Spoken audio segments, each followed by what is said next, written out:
Vision Plus TV, l'excellence et la rapidité.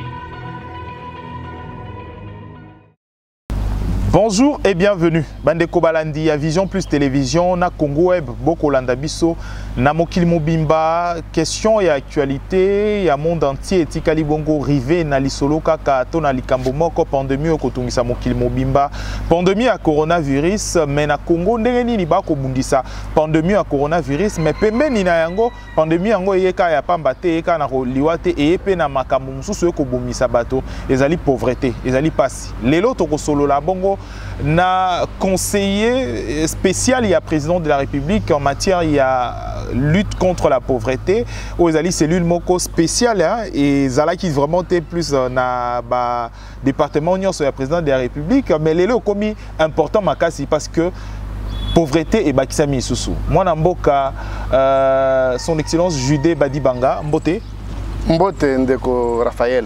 Motuna liboso ya koyeba d'abord aujourd'hui pandémie au bakisi pauvreté na mboka na biso. Est-ce que d'abord lutte contre la pauvreté département au Kokamba makambo nini to initiative nini bozui déjà pona ko pallier na yango to pona ko permettre ba congolais ba vivre quand même na ndenge longo bani. Bon, na banza eza maladie d'abord parce que souci à mounen ezali ko gana que esila soki esili na ko sa ba congolais que awa déjà babongisa déjà maboko babongisa maboko po musala il faut ebanda pona nini po soki to fandi kaka boye en tout cas crise oyo ko ya penzalo oyo ko beta mboko oyo na ebité peut-être que au baza quand même bakomi bapusani bayebi hyperinflation et beta kibiso na mikolo ya suka ya régime ya Mobutu donc il y a que ozo kende salaire ya muke ya équivalent à taille à $200 mais bazo que nous futa yona sac mobimba ya ba billet donc la monnaie qui ne vaut plus rien pratiquement devant devise donc biso na niveau na biso to si to beti moi masolo na plateau de Bateke nini pona Kinshasa parce que moyen ya ko bouger l'intérieur to zalaki na ngote misala to bana ko sa l'intérieur na idu pona ko préparer centre pilote ezali en stand-by siko to bongisi moi masolo on a plateau de Bateke na village Ibi ezali à peu près na 142 km na Kinshasa nde place ba jeune congolais biso nyonso bilanga kuna musala ya bilanga maniok pour te parvenir collier lipa na biso moko to parvenir collier masango na biso moko et utia na plateau de Bateke donc c'est je peux dire que na niveau ya ngoto bongisi po bilanga nde ko leisa mboka pe mokonde mboka solo baki ezali politique na ezali revanche ya sol sur le sous-sol donc ko to bongisa ka makasi dans un premier temps ba tracteur na ba machine à miner ezali te tracteur ko sunga pona ko défricher mais il faut biso moko to s'engager à usara musara wana pamba tenza to za ba tracteur to boni mboka mnene kwa ya Congo boy to ina ba tracteur to boni pona ko sala makambo wana nyonso parce que production pe ya bato soki ba ko sala ngona maboko na bango ezali moke mingi mais soki ko sala machine ko kine moi le mbango mingi est-ce que to za un problème matériel aussi na mboka na biso oui to za un problème matériel parce que matériel il faut ko somba yango il faut ko za na ba devise pona ko somba ba tracteur donc agriculture na biso ezali mécanisé té donc dans moi il y a lelo il faut tout ça la technique to zali nango c'est que ezali maboko to ina okata bilanga bande ko bazo ça na plateau de Bateke peut-être ba ko louer tracteur mais mingi musa nyonso ana zo ça en grande partie na maboko c'est la main d'œuvre bateau hein, la jeunesse qui doit s'engager dans musarawana je pense que tokolonga tracteur de go ya sima mais dans un premier truc to tché elika na ba tracteur tokobanda to kota crise to ndenge zalaka na Éthiopie boso yebi ba mwa bambula to bana ko seka ba éthiopien bien sûr mais les loba évolue hein oh papa aviation Éthiopie number 1 Afrique yo ki le Éthiopie to to nande ko kofia ke no yembela bango isusu pour yembaka au commune à santé à Éthiopie. Donc tu vas que place ya nzala ya bakonda ezala yikuna. Mais les lots ezala subongote. Est-ce que aujourd'hui, selon vous personnellement, parce que to na bato ba bio format mingi, ba vous a homme du terrain, vous a conseiller ya nanité ya bureauté, vous a terrain. Bon na terrain tant au tambola. Selon vous, l'agriculture ezali seule voie qui peut permettre aux Congolais de se développer, de pallier la crise de passion de la pauvreté. Oui, bien en beaucoup. Moutou à cause de que on a développé Congo na minéré, on a salaboy. Babilo comme sous bas secteur sous connexe et kokiko ya en appui. Mais secteur où il peut permettre aux Congolais à atteindre autosuffisance alimentaire et l'agriculture. Pourquoi? Parce que plus de 60% des Congolais sont dans le milieu rural. Activité dans le bilanga. Donc comment est-ce que yo peut développer le Congo sans tenir compte à 60% des Congolais? Pena musalo bango balela. Donc tout développement est solo toujours bien durable et que salema ce qui 60% des Congolais dans le monde rural bazali impliqué. Ça signifie l'agriculture. Mais agriculture en gros lelo nambo kanabiso, est-ce que après pandémie oyo mécanisme déjà na kati ya pandémie ba mokili mobimba ba ko benga na solidarité na makamunyo, est-ce que na programme na bino bosala na ezaka programme bosala ngo personnellement na kati ya département na bino to ezali comme un programme national pour ezali ka Congo ezali ka Kinshasa te vous allez peka conseiller pour na makambo etali Kinshasa te ezali ensemble ya territoire parce que pas ezali pe na Lubumbashi, pas ezali na Kolwezi, pas ezali na Katanga, pas ezali na Bakongo, na Bandundu, ezali na Kasai, partout. Mais vous parlez que dans le centre pilote, il y a IDJ. Non, programme Nabiso ezali programme national. D'ailleurs, ce qui bande que je vois à chaque occasion que programme il y a lutte contre la pauvreté et les inégalités, ezali constitué dans 145 projets multisectoriels autonomes intégrés. C'est-à-dire en raison d'un projet multisectoriel dans chaque territoire. Donc, projet de lutte contre la pauvreté, l'OUSI. Projet de lutte contre la pauvreté locale, projet de lutte contre la pauvreté Mwenedito, projet de lutte contre la pauvreté Kasumalesa. C'est comme ça. Mais dans il y a projet wana ezali na ba secteur nyonso ezali prise en compte. Secteur il y a énergie ezali, secteur il y a agriculture ezali, domaine il y a banzele ezali, habitat ezali, énergie. Donc domaine nyonso ezali pour revitaliser l'économie dans le territoire. Donc c'est pour l'ensemble. Mais il fallait quelque part que dans ce centre pilote, non, il faut que vous banda quelque part, pour développer un modèle où il permettre de vraiment maîtriser les coûts. Vous voyez que en tout cas, en moyenne, tant que ce qui nous permettra d'avoir un budget pour chaque territoire, un budget réaliste. Est-ce que vous n'avez pas si au côté Namboka na biso na kokoso côté déjà na kati ya budget au bas votaki. Est-ce qu'avec votre programme est-ce que comme parce que récemment on le voit qui est ministère Nyons on a ba édition musuto ça qui na ba ministère Nyons to ba éco concerné ba to Nyons ba organisme ba ministère Nyons au travailler Namboka na biso pour na refaire avancer projet à lutte contre la pauvreté pour travailler en connivence na ba ministre na ba gouvernement en place. Mais est-ce que n'a pas su qu'il y a un budget comme moins difficile à réaliser? Est-ce que vous avez réalisable campagne programme national et lutte contre la pauvreté? Non, je pense que le budget n'a pas en dollars. Heureusement, il y a un franc congolais. Pour mon franc congolais, ils perdent de valeur. Donc, le budget est en dollars, 6,5 milliards. Donc, certainement qu'il faut actualiser par rapport. Il y a moins crise au côté, donc il y a moins makambo et sengeli pour actualiser, mais ça ne change pas grand chose par rapport à la prévision d'Abisso. Ce qui monte en monani, il y a moyen vraiment d'espérer que tu atteignes des résultats palpables. Alors aujourd'hui, presque une année déjà Toko Kende, depuis au lancé, c'est vrai qu'avec le président de la République, on a là ma vallée, au Tosolo qui m'a cambié lutte contre la pauvreté, au lancé qui officiellement, les lots Tokomiwapi, au sali et ça, au département de lutte contre la pauvreté, bossali déjà nini. Les bosseurs congolais, na bossé mbonyoso, et là on nini bossali déjà depuis.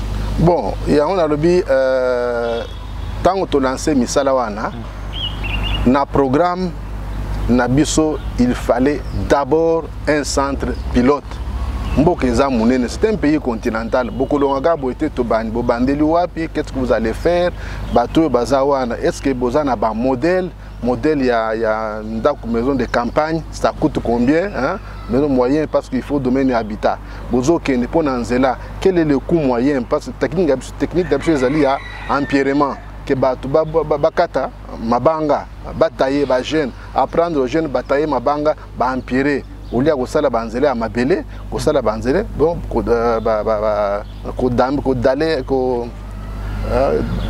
sala ba dalette en pierre donc l'empirement de route. Donc il faut se maîtriser bakou avant il y a aucun dessus terrain et ce travail là est bandaki na idju comme zone pilote. Donc tout ça dit Moussalawana en partie parce que moi école des activités avancées MAIP addiction il y a MAI les alliés avancés études Yanzela et Salemi pour maîtriser les coûts mais coronavirus et quand même à 60% il y a Moussala et les gens étaient obligés tout le monde a terrain dans la confinement à Kinshasa pour équipe à Yamwekende qui est à Kinshasa mais ce que on s'est dit qu'on ne peut pas croiser les bras ici. Comme il y a pression pour les alliés qui n'avaient jeunes et des pèses, il fallait tout penser centre pilote Moussoussou, côté à ouest, donc et c'est sur le plateau de Bateke. Mais les lots d'abord, mon tournoi mingi à Congolais pays alara, tant beaucoup pensé qu'à na kosa bilanga ngo bolubara bilenge, bon batata nyonso basara na bilenge na ba plateau de Bateke na botika bango pembeni to l'initiative tant bolubara bon zarani en fait. La jeunesse botin d'abord na agriculture, bon batata bando ça li poso na plateau de Bateke. Ah omoni ndeko l'avenir de demain c'est la jeunesse. Mokonde azolo bango. Si le compte jeunesse et Mboka est tout un capital sur lequel on peut compter pour organiser l'avenir. Papa, il y a Mikolo, tout le baké, baza déjà na kati ya kosala vie na bango. Mingi mentalité à Mikolo comme la sclérosé. Tout le baké et comme kaka na makambo ya yebi. C'était difficile au changer au pesa ba technique ya sika. Surtout ce qui a moni aux amona muga ko yo ko ibisa ngai nini. Na biso tokola na mboko to sala bilango to sala kaka boy. Ezali boy yo eloko yo zoloba o yekoli angwapi. Donc, à Monique, ils allaient bien. Donc, en lieu et place où utiliser vieux, ce qu'on dit changement. Changement, on compte sur la jeunesse, pas sur la vieillesse. Mais sur la jeunesse aujourd'hui, jeunesse en haut, au lobby, jeunesse, il y a IDPS. Entre nous, les lots, c'est une. Non, jeunesse, il y a IDPS. Quand tu parles à la jeunesse, tu parles à la pression. Pression. Pression. Bien sûr. Tout le baron peut na bosser mbopé ba mingi ba depuis bozui depuis fatia ko sa bokonti ba osale biso nini. Et là nini ba makanisi nini ba conseiller à président peut bazana ngo na bisopé lutte contre la pauvreté. Et là nini c'est une question vraiment à pembe de muké hein to tuni ngo pour le belapé bilenge mingi ya IDPS pe ba inquiétude hein na bango mataka. Oba Olanda biso et là on y bo penser rapport na ba bilenge wana oba bunda qui ba accompagner qui bino tibo comme lelo na pouvoir. Qu'est-ce que vous pensez? Je comprends ndeko Raphaël. Omoni ngai naza démagogue te na mesana démagogie pe. Je suis heureux que na mokonzi mboka azalaka mutu ya compromettre makambo yo oyo azana makoki ya kosala te. Il n'est pas démagogue. Ce qu'il dit, il le fait. Donc il n'a jamais dit qu'il y a un jeune bongo. Ça, je ne l'ai jamais entendu. Donc, je n'ai pas rêvé de Kabambongo. Parce qu'on dit, si tu me donnes un poisson, j'aurai faim, n'est-ce pas? Je vais manger puis j'aurai faim. Mais si tu m'apprends à pêcher, je n'aurai plus faim. Tout ce qu'on va faire pour la jeunesse, il n'y a pas que la jeunesse, il y a des personnes, mais la jeunesse dans son ensemble, c'est leur apprendre la jeunesse à accompagner Bino. Non, n'a pas que Bango, on a en tant que conseiller spécial, il y a eu des pestes. nazali conseiller spécial ya mokonzi ya mboka. Est-ce que mokonzi ya mboka azala mutu ya IDPS? Na tuni yo, est-ce que azala mutu ya IDPS? Non, mais je ne peux pas parler ici de la IDPS. Je ne suis pas conseiller du président de l'UDPS. Nazali conseiller du président de la République. D'où dans l'ensemble alors, de la jeunesse. Jeunesse, les bah, jeunes ya IDPS, ils sont comme les autres jeunes. Ceux qui m'ont bango ya IDPS. À Kouki que na cadre wana kulukela bango moins espace. Ben comment tous les cadres à partir ici, bah comme il faut foutre moi quelque chose. Et dans la IDPS, il y a battu la chemise de laver, donc réunion les autres ma ata mutu comme mon côté, bah tu vas y na ma côté. Ce que comme bah conseil bazali, bah ministre ya IDPS bazali, bah cadre ya IDPS bah musu bah côté peine à entreprise, bah nous soit ne se bah chaka moi. Un dixième dans la carte à parti. Bongo il appartient au président de l'UDPS d'avoir un programme pour la jeunesse de l'UDPS. La formation et aussi l'encadrement pour les amener sur le marché. Je pense aux Ali Motuna, Bilingue Belé, Botami Belé, il y a la force du progrès, mouvement du changement, Bilingue Belé à l'UDPS, Mituna qui préoccupation, on va quand même, et pas conseiller et président de la République. Nazali mutu ya IDPS, nazali membre d'honneur ya IDPS. Kasi awa nazoloba vraiment ozali susu moto ya parti politique te okomi moto ya nazali mutu sima ya mokonzi ya mboka. Ba jeune nyonso il faut ba se retrouver. Donc ba jeune ya IDPS makambo il faut na niveau ya IDPS pour mbongo ekokota na caisse ya IDPS ba penser comment faire un programme. Il y a accompagnement de la jeunesse. Il y a eu des UDPS avec le budget de l'UDPS. Alors, tous on a une préoccupation majeure. Comment lutter dans Mboka après coronavirus, la pandémie au Kotungisa Mokili? Comment on prévoit à venir il y a monde en général, mais en particulier à Congo, après coronavirus. Batuming basali prévision la crise alimentaire, la crise économique, le monde qu'on a place moko to monana noté pas c'est comment on commande personnellement? Bon, ndeko ya yambo nazali prophète pour na prédire. Mais tant aux autres na moi ba analyse en tant que intellectuel ou prophétisant une fois. Ah, il y a un habit que oui, nous avons béni à la Kisakingaï. Ah, ben oui, là, Ozaïki est quand même prophète. Cette fois-ci, ça a été. Oui, les Kambwa monde, nous avons bisika monde mais quand tu lis les événements, vous avez bien que crise est consacrée la Chine comme première puissance mondiale. Fondamentalement, c'est qu'il faut s'attendre à ce que désormais les ordres, les orientations viennent de l'Est, donc de la Chine. L'Empire de l'Orient va reprendre, va prendre en fait les commandes du monde. Parce que Namo Yalelo, bango basi ba vivre épreuve il y a coronavirus, babimi, ba côté déjà l'élan il y a développement. Ce qu'ils ont frappé de plein pied l'Occident, c'est-à-dire les États-Unis. C'est eux qui supportent les bilans les plus lourds. Donc, le temps va se relever, la Chine a déjà ça qui est Moussika. Déjà, ce qui est l'eau, il n'y a que l'aspect armement, l'aspect militaire. Aux États-Unis, Bokonzi. Mais la Chine a les c'est l'argent qui est le nerf de la guerre. Quand ils ont l'argent maintenant, ils sont les plus puissants. Des bateaux sont en Europe, des bateaux sont aux États-Unis. Il suffit pas qu'on ait un course armement, ils prennent la première place et ils vont diriger le monde. Déjà, mais ça tend vers aussi une guerre. Balongoli déjà parité na bango na dollar. Donc pour l'économie à Chine, ils peuvent dollariser. Donc ming dans marché international na bourse, bazolo le camboyen, bazolo vendre dollars. Ce que le dollar est indexé na yen. Ce que balongoli c'est-à-dire sous dollar et comme yen y a ngomoko sur les marchés internationaux. C'est-à-dire que bazoli sont d'affranchissement. Bazali a franchi. Ça c'est au niveau mondial. Maintenant au niveau il y a mboka na biso. Ça dépend dans dengue biso tokozwela ba leçon tokozala to tirer de la crise. De la crise, il n'y a pas que de mauvaises choses. Il y a aussi des bonnes choses. Comme on dit à quelque chose de malheur est bon. Je lisais là ce matin, la crise a amené quand même beaucoup de choses en termes de comportement positif. Je prends un cas par exemple. Et ça dit moi un coup de pouce dans le système sanitaire Nabiso. Oui, la canule. Moni Mokonzamboka a sali visite à Ngandema, a sali visite à Semka. Tu vois quand même que maintenant, c'est comme si le Congolais se réveille, donc comme une bascule sanitaire qui peut prendre en charge Moutou au quotidien de l'hôpital au monde qui n'a pas place. C'est positif. Il faut éthique à l'endroit. Et ça c'est qu'après le coronavirus, le système sanitaire est quoi. Donc, au moins, réduction, moi, il y a des nuisances sonores dans Mboka. Et ça des nuisances diurnes ou nocturnes.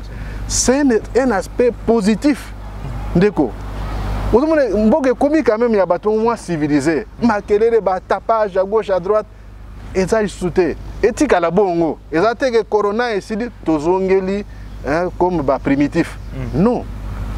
Depuis Nazaki na Japon, na sali 7 jours na Japon, na yoki mutu gezo klaxonné. Pendant 7 jours. Pendant 7 jours na mituni mais donc ba mitu kango za na klaxon te. On klaxonne que en cas d'extrême nécessité.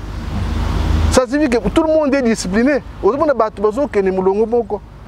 Na hôtel wana ozali ozomona batu bazo saluer yo kakaboye ndenge on dirait bazan ba karateka to ndenge ou bien na komi prince na mbogo to oto bango nyonso kakaboye na basina mibali. Ah, j'ai compris que c'est leur façon d'être. Tu vois tout le monde aller dans une même direction. Là, il y a un aspect culturel également. Bien sûr, il faut que le Congolais comprendre que sa liberté se limite là où commence la liberté de l'autre. Les athées au bimisi ba bafli amine ozako to na bandimi 3 bafli amine makelele ozocha na kati ya musani.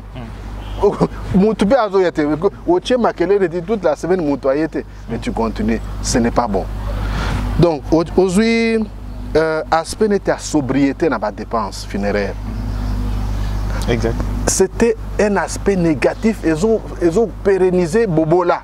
Au moment où Moutou a coufi pour manquer $200, soigner. Mais maintenant, il dépensait des on dépense 3, 4, 5 000 $. Il y a ils vont se démener pour kende ko sala tapage koluka place ya sika soki ya $1000 soki $500 koluka cercueil ya munene ya ndeko. Ça ce sont des mentalités rétrogrades, la pauvreté. Montant où il y a réuni quand il était vivant, maintenant vous réunissez ça pour aller là. Dans le biais de l'aspect moral de la pauvreté, comme vous avez conseillé à président en matière de la lutte contre la pauvreté, Toroti-Kao continue vraiment, mais question encore, c'est vrai que tous les observateurs, tous les citoyens, quand même de façon observation positive, dans un changement. Alors, pourquoi est-ce que vous quittez pour pérenniser peut-être le Kwango pour que Mbo Cannabis Komata bazuyo ndeti bazina Lubumbashi OK dans la Gosolango na ndeko azali chargé na changement de mentalité. Ça c'est un changement de mentalité positif. Donc to maintenir rango ezarate kaka pona coronavirus mais on n'a plus besoin ya kobimaka bibembe na bandaku faire du tapage koluka bambongo pour aller l'enterrer. Non. Voilà, donc ça c'est positif. La même chose, sobriété n'a pas dépense, il y a mariage. Au moment tu as fait 3 ans, 4 ans, 5 ans pour réunir moi quelque chose pour Nakobala. Mais tout ça pourquoi? Parfois on se peut simbon ou d'autres, mais à cause de tralala, il faut que l'on ait une grande salle. Il faut qu'on ait ça, 300 personnes, faire boire 300 personnes avec musique, avec tapage. Mais c'est que Moutouane a sali 5 ans, il était déjà prêt à se marier. Mais à cause de Batralala, il doit attendre 5 ans pour réunir. Donc parfois on confond le mariage et la fête. Bénédiction nuptiale, ils allaient fêter. Ils allaient kokende dans l'église, kosambe la pasteur, assemble libino. Vous n'êtes pas moins marié, ce qui va sembler le bokeh, la même chose bokeh na la commune. Batoli bokeh na commune, tapage, vin, nini.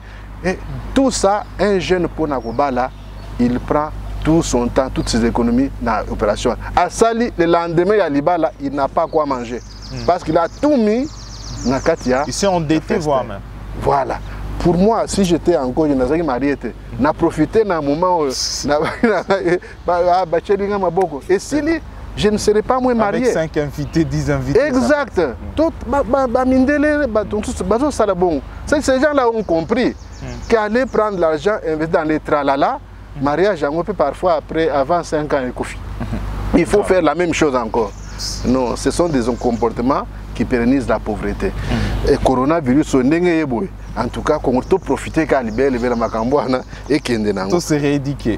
Il y a beaucoup de choses. Ce que tu as dit, hygiène. Les lots, presque tout le monde, c'est une habitude qu'on peut garder. Et après le coronavirus c'est fini, on se lave les mains, contact trop de promiscuité. Et ça dit toujours à bannir. Et même la salutation, on peut. Comme les Chinois. Parfois,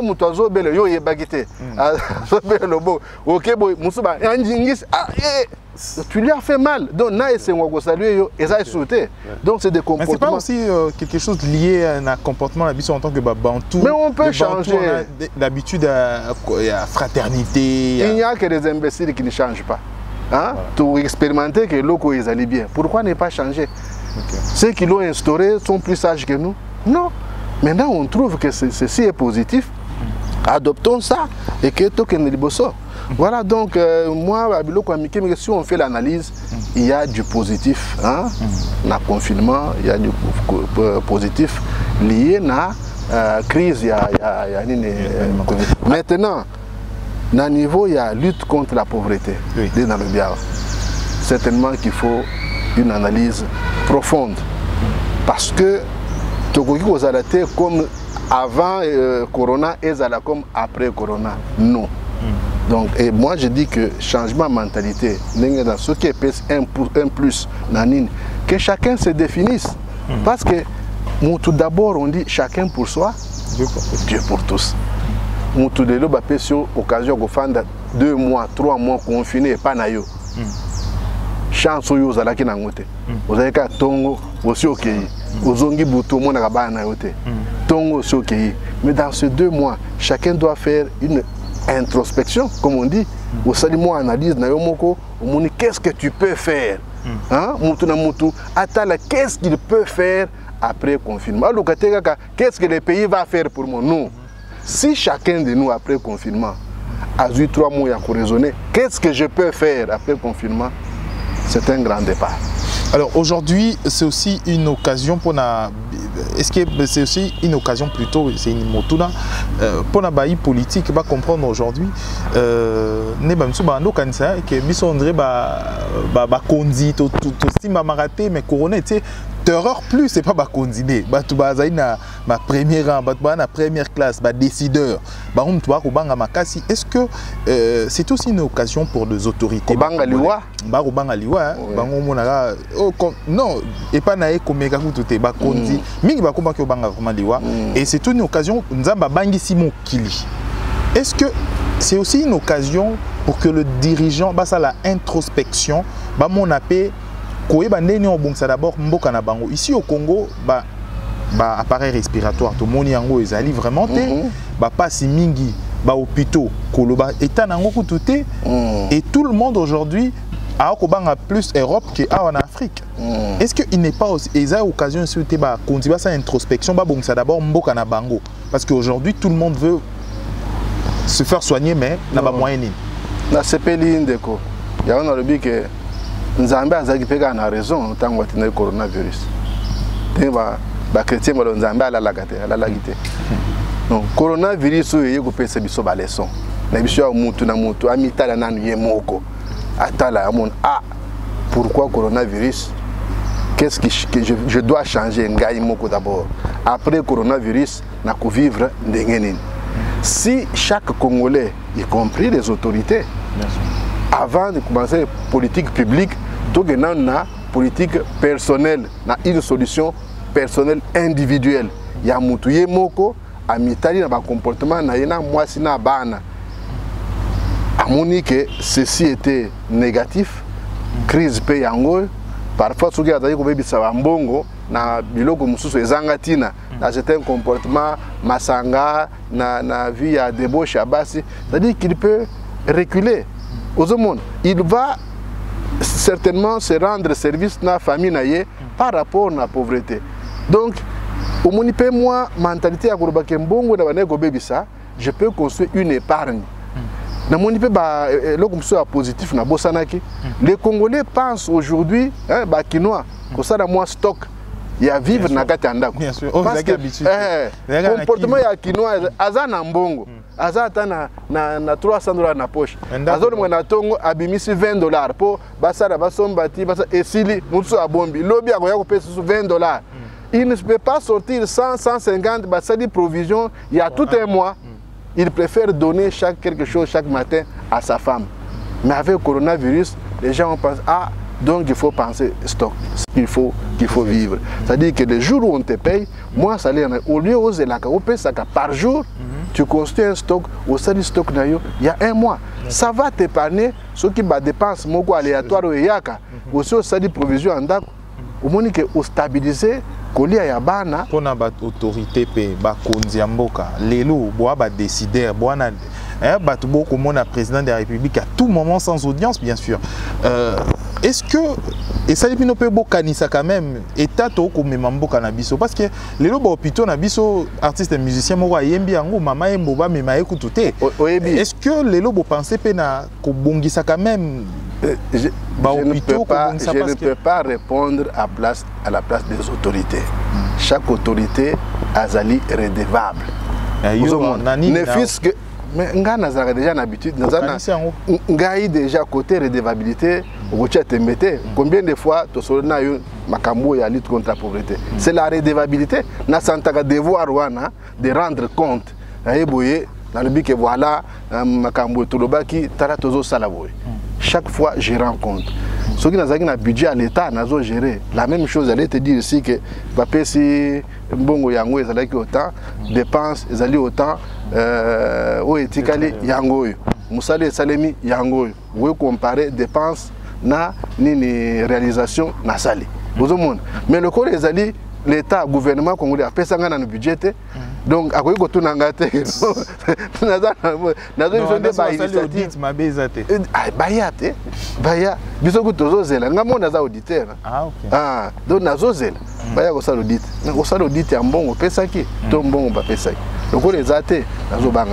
mais je crois que on est président on est à résultat à Corona ezali ya mokonzi mboka parce que mokonzi mboka azali mutu dans sa jeunesse azo kanamato na état de droit état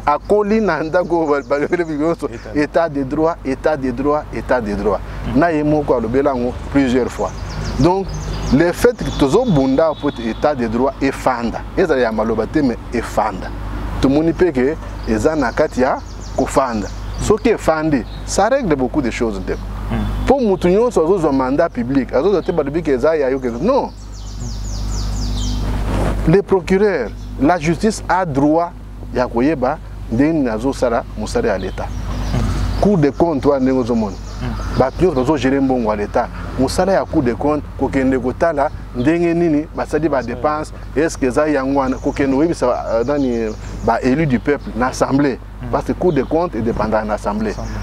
Il suffit cour des comptes à sala musala na ye. Il suffit justice à sala musala na ye.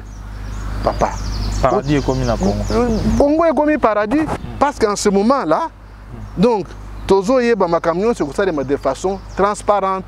Oyo Azana Likamwa Monique, Azomona clarté, il est à même de poser des questions que dans clair na Likamboy. Azali un problème na ministre, to ba foutier salaire na etonité, akoy ko kende pe na tribunal. Alobi ke ngai ba postinga salaire na ngai te, mbongo na ngai ezali détourné. Pe mutu wana et c'est ça qui va régler la chose. L'état de droit, justice, et qu'on permettre le Congo est s'élever. Alors, justice, qu'on permettre le Congo est s'élever, mais pauvreté et mingi.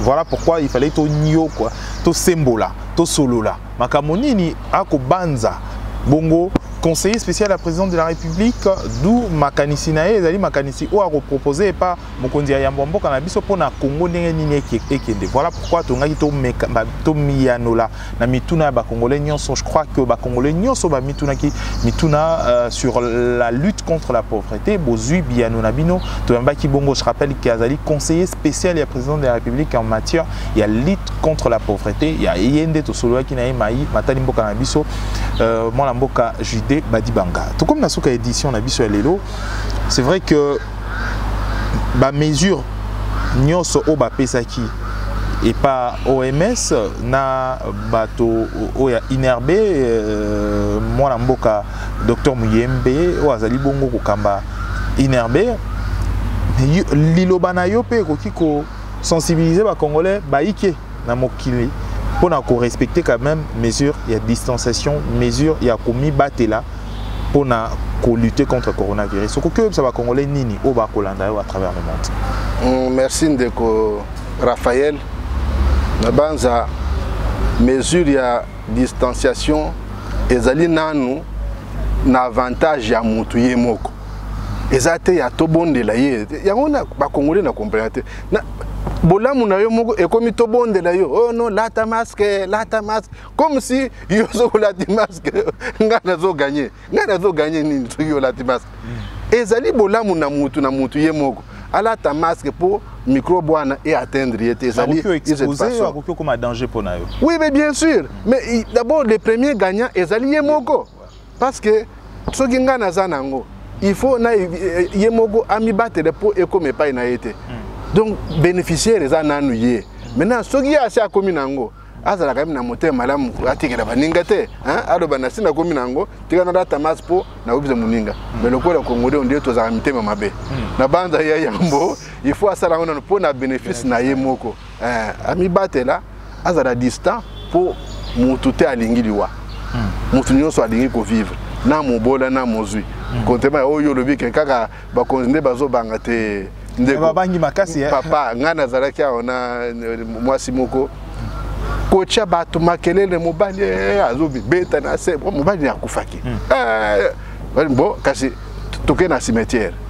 Papa, basali prière esile. Baki tsa serkei. Bon, ce qu'on a monika gande moi zambo beaucoup ndaena beaucoup tsaena libu to moni mbara moko mwasa abandi ko pikle abandi ko oh non mukolo nanga ezongi komi na oh bongo makelele yo koti eza sketch ozo sala donc muto alingi liwate donc ndenge za na congolais bangaliwa lata no masque na yo pona bolamu na yo moko. Bien sûr, merci. Ça n'est fini pour cette édition. Bolandi Bisso na Congo Web Télévision. Bolandi Pena Vision plus Télévision. Merci Nabino Bolandra Bisso à travers le monde. Et qui une émission également pour te sensibiliser les Congolais contre Makambo pandémie au Kotungisa Mokilimo Bimba. Et merci Nabino Bolandi Bisso. To Sembola qui peut Makambo Maï, Matali, Bobola. Ko toucher le monde entier, mais particulièrement Makambo au Italie Congo. Nabiso to solo qui bongo na mwana mboka Jude Badibanga azali conseiller spécial et président de la République. To comme nasuka édition à Lelo, merci à Dodi l'enfant gâté pour la prise de vie, merci à Ndeko Gaël na assistance nae. To comme nasuka édition na biso to kotane prochainement pour la édition Mususu. Merci excellence pour la disponibilité nae. Merci beaucoup Raphaël. Au revoir.